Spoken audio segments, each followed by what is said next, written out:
अयोध्या पहुंचे ओवैसी ने ठोकी चुनावी ताल। बाहुबली अतीक अहमद सा परिवार एआईएमआईएम में शामिल। उत्तर प्रदेश में विधानसभा चुनाव के सिलसिले में अयोध्या और आसपास के इलाकों में रैलियां करने पहुंचे एआईएमआईएम के प्रमुख असदुद्दीन ओवैसी की मौजूदगी में कई लोगों ने एआईएमआईएम की सदस्यता ली। इनमें सबसे प्रमुख नाम उत्तर प्रदेश के बाहुबली माफिया कहे जाने वाले पूर्व सांसद सदस्य अतीक अहमद का नाम रहा। एआईएमआईएम ने दावा किया कि अहमद ने अपने पूरे परिवार और समर्थकों के साथ पार्टी का दामन थामा। इसी सिलसिले में अयोध्या में एक प्रेस कॉन्फ्रेंस में ओवैसी ने कहा कि उनकी पार्टी चुनाव लड़ेगी और जीतेगी, यानी यूपी के मुस्लिमों की जीत होगी। डिफेंस सेक्टर में यूपी की बड़ी उछाल। पीएम कर सकते हैं कॉरिडोर का उद्घाटन। ब्रह्मोस के लिए दिखाई गई 200 एकड़ जमीन। योगी आदित्यनाथ सरकार प्रधानमंत्री नरेंद्र मोदी की मौजूदगी में अलीगढ़ में डिफेंस कॉरिडोर के शुभारंभ समारोह की योजना बना रही है। न्यूज 18 को मिली जानकारी के अनुसार राज्य ने ब्रह्मोस मिसाइल इकाई स्थापित करने के लिए ब्रह्मोस एरोस्पेस की ज्वाइंट वेंचर के अनुरोध पर लखनऊ में 200 एकड़ जमीन भी दिखाई गई है। अधिकारियों के मुताबिक राज्य में रक्षा उद्योग के लिए यह बड़ा प्रोत्साहन होगा। इस बार बुजुर्गों दिव्यांगों को मतदान के लिए नहीं लगानी होगी लाइन, घर से ही डाल सकेंगे वोट। आगामी उत्तर प्रदेश विधानसभा चुनाव 2022 में 80 साल से अधिक के बुजुर्ग और दिव्यांग मतदाताओं को मतदान के लिए केंद्र तक नहीं जाना पड़ेगा। ऐसे मतदाताओं को पोस्टल बैलेट से मतदान की सुविधा दी जाएगी। 80 साल से अधिक और दिव्यांग मतदाताओं को पोस्टल बैलेट से मतदान करने की सहूलियत मिलेगी।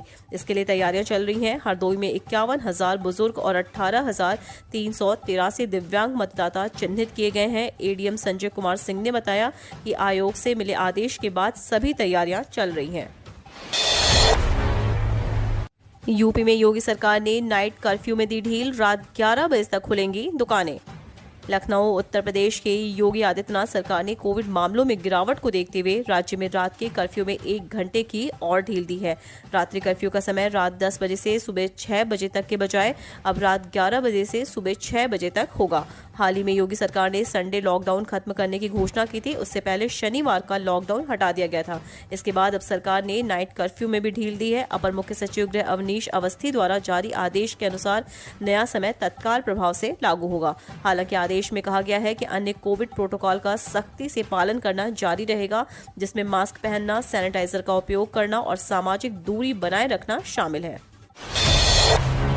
मायावती का किसानों से वादा। 2022 में सरकार बनने पर यूपी में नहीं लागू होंगे तीनों कृषि कानून। प्रबुद्ध वर्ग सम्मेलन के समापन कार्यक्रम को संबोधित करते हुए बसपा सुप्रीमो मायावती ने किसानों से बड़ा वादा किया।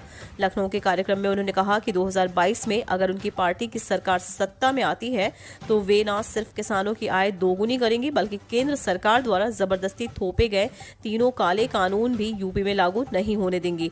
उन्होंने बीजेपी पर किसानों के साथ धोखा करने का भी आरोप लगाया। उन्होंने कहा कि बीजेपी में आय दोगुनी करने का वादा कर किसानों का वोट लिया, लेकिन उसे पूरा नहीं किया। प्रदूषित हवा में सांस लेने को मजबूर है यूपी के 99.4% आबादी। यूपी की 99% से ज्यादा आबादी प्रदूषित हवा में सांस लेने को मजबूर है। उससे भी ज्यादा चिंताजनक बात यह है कि इस खतरे की वास्तविकता का सही आकलन के लिए पर्याप्त निगरानी केंद्रों का अभाव है। क्लाइमेट टेंडर्स की एक ताज़ा रिपोर्ट में यह दावा किया गया है। विशेषज्ञों का मानना है कि अब सरकार से ज्यादा इसे आम लोगों का मुद्दा बनाने की जरूरत है, ताकि वे वायु प्रदूषण रूपी अदृश्य कातिल से निपट सके। क्लाइमेट टेंडर्स द्वारा यूपी में वायु प्रदूषण की समस्या को लेकर मंगलवार को आयोजित रिपोर्ट के मुताबिक सिंधु गंगा के मैदान हवा के लिहाज से देश के सबसे ज्यादा प्रदूषित क्षेत्र हैं। सीएम योगी आज अलीगढ़ में 14 सितंबर को पीएम मोदी के कार्यक्रम की तैयारियों का लेंगे जायजा। प्रधानमंत्री नरेंद्र मोदी 14 सितंबर को अलीगढ़ में राजा महेंद्र प्रताप राज्य विश्वविद्यालय और डिफेंस कॉरिडोर का शिलान्यास करेंगे। प्रधानमंत्री कार्यक्रम के मद्देनजर आज सीएम योगी आदित्यनाथ अलीगढ़ पहुंच रहे हैं। वह यहां विश्वविद्यालय के शिलान्यास कार्यक्रम की समीक्षा करेंगे। सीएम योगी के साथ डिप्टी सीएम दिनेश शर्मा भी होंगे। सीएम प्रधानमंत्री के कार्यक्रम की तैयारियों की समीक्षा करेंगे। उधर अलीगढ़ प्रशासन पीएम के दौरे की तैयारियों में जी जान से जुटा है। कई मजिस्ट्रेट्स की तैनाती की गई है। इसके साथ ही पुलिस सुरक्षा के कड़े इंतजाम भी किए गए हैं। सीएम योगी अलीगढ़ सर्किट हाउस में जनप्रतिनिधियों और प्रशासनिक अधिकारियों के साथ समीक्षा बैठक करेंगे।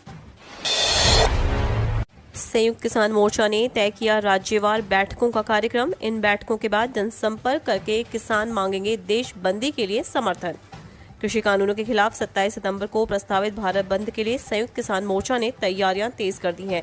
राज्यवार बैठकों का कार्यक्रम तय कर दिया गया है। संयुक्त किसान मोर्चा के सदस्य एवं भारतीय किसान यूनियन के वरिष्ठ नेता युद्धवीर सिंह के अनुसार किसान संगठन 11 सितंबर को पटना में एक सम्मेलन करेंगे। मध्य प्रदेश के सभी जिले में तैयारी बैठकें 10 सितंबर तक पूरी कर ली जाएंगी। उत्तर प्रदेश में एसकेएम के मिशन यूपी की अहम बैठक 9 सितंबर को लखनऊ में होगी। 15 सितंबर को राजस्थान के जयपुर में किसान संसद होगी और युद्धवीर सिंह ने कहा कि ये सभी बैठकें कहीं न कहीं 27 सितंबर के प्रस्तावित भारत बंद की तैयारियों से जुड़ी हैं। अन्य राज्यों में भी इसी प्रकार बैठकें पंचायत करके सभी किसान मजदूर संगठनों का समर्थन लिया जा रहा है। इन बैठकों के बाद ये संगठन अपने अपने राज्य में बंदी के लिए जनसंपर्क करके जन समर्थन हासिल करेंगे। शताब्दी एक्सप्रेस में अब नहीं प्रवेश कर सकेगा कोरोना। कोच के अंदर यूवीसी तकनीक से मरेगा वायरस। कोरोना संक्रमण के चलते यात्री गैर जरूरी यात्राएं करने से बच रहे हैं, जिसका असर रेलवे पर पड़ा है। इसे देखते हुए उत्तर रेलवे ने ट्रेन के डिब्बों को संक्रमण से मुक्त रखने के लिए यूवीसी यानी अल्ट्रा वायलेट सी तकनीकी का इस्तेमाल शुरू किया है। इससे कोरोना वायरस को 99.99% नष्ट किया जा सकता है। फिलहाल इसकी शुरुआत लखनऊ से नई दिल्ली चलने वाली शताब्दी एक्सप्रेस से की गई है। जल्द ही अन्य ट्रेनों में भी इसका प्रयोग शुरू होगा। रेलवे अधिकारी बताते हैं कि वॉशिंग लाइन में इस तकनीकी से पूरी ट्रेन को संक्रमण से मुक्त करने के बाद यात्री ट्रेन में सफर करेंगे। हालांकि उन्हें कोविड प्रोटोकॉल का पालन करना होगा। सर्वाधिक निर्धन 19,000 परिवारों को मिलेगा 100 दिन का रोजगार। मनरेगा के जॉब कार्ड एवं इस योजना के तहत रोजगार देने में मनमानी नहीं चलेगी। गांव में किसी भी जरूरतमंद का हक मारकर किसी अपात्र को जॉब कार्ड नहीं दिया जाएगा।